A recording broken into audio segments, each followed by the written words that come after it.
Assalamualaikum warahmatullahi wabarakatuh. Perkenalkan, nama saya Nabila Rizka Zahira dengan NIM 19223103 dari kelas Gizi 5A.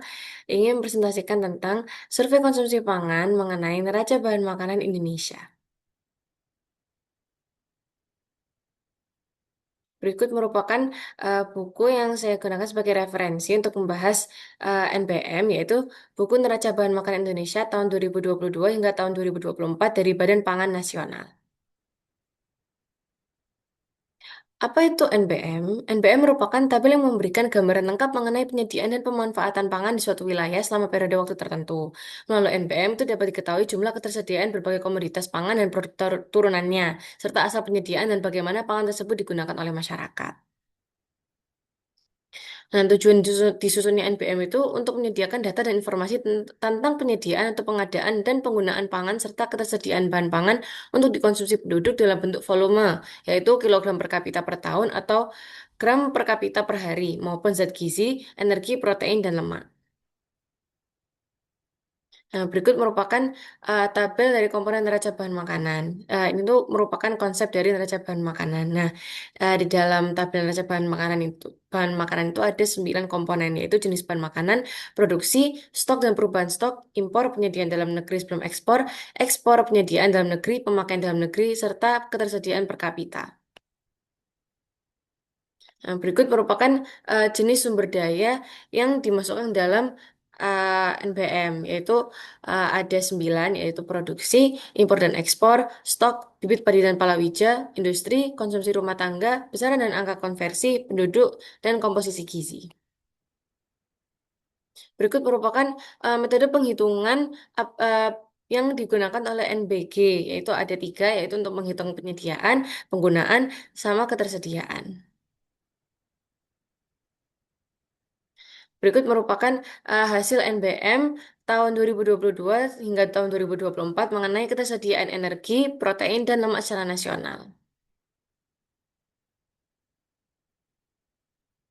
Untuk validitas dan reliabilitas dari NBM itu, NBM sangat bergantung pada ketepatan dan kelengkapan data produksi impor, ekspor, serta konsumsi yang digunakan. Sementara reliabilitas erat kaitannya dengan konsistensi metode pengumpulan dan analisis data yang dilakukan secara berkelanjutan.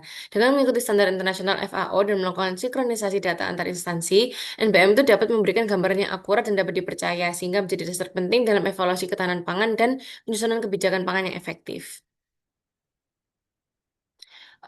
Tentu dalam NPM itu masih adanya potensi bias, yaitu data produksi, impor, dan konsumsi yang tidak lengkap atau kurang akurat, ketidaksinkronan antara sumber data menyebabkan inkonsistensi, kurangnya data dari pelaku usaha skala kecil dan rumah tangga, serta respons lambat terhadap perubahan cepat di lapangan.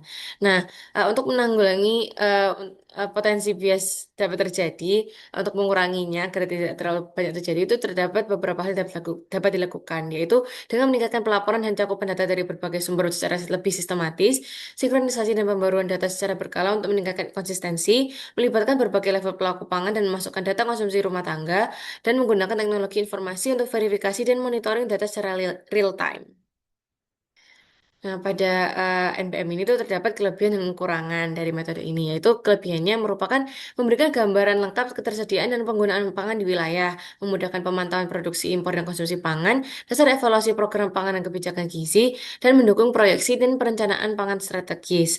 Lalu untuk kekurangannya, yaitu ketergantungan pada data yang kadang kurang lengkap atau akurat, data tidak selalu terupdate secara serentak, mengurangi reliabilitas, kurang mencerminkan distribusi pangan tingkat rumah tangga, dan proses penyusunan lambat, serta kurang responsif terhadap perubahan cepat.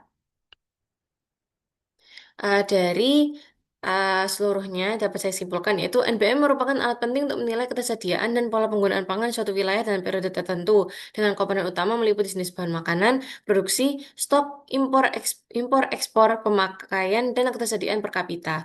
Manfaat NBM sangat besar untuk perencanaan, evaluasi kebijakan, dan pemantauan ketahanan pangan serta konsumsi zat gizi seperti energi, protein, lemak masyarakat. Namun akurasi dan validitas data NBM itu masih menghadapi tantangan bias data seperti ketidaksinkronan dan keterbatasan pelaporan yang perlu diatasi melalui pembaruan data, pelibatan semua pihak, serta teknologi informasi. Penguatan konsep tujuan dan komponen seperti ditampilkan pada materi visual memastikan NBM tetap relevan untuk mendukung keseimbangan penyediaan pangan dan penyediaan kualitas konsumsi di masyarakat.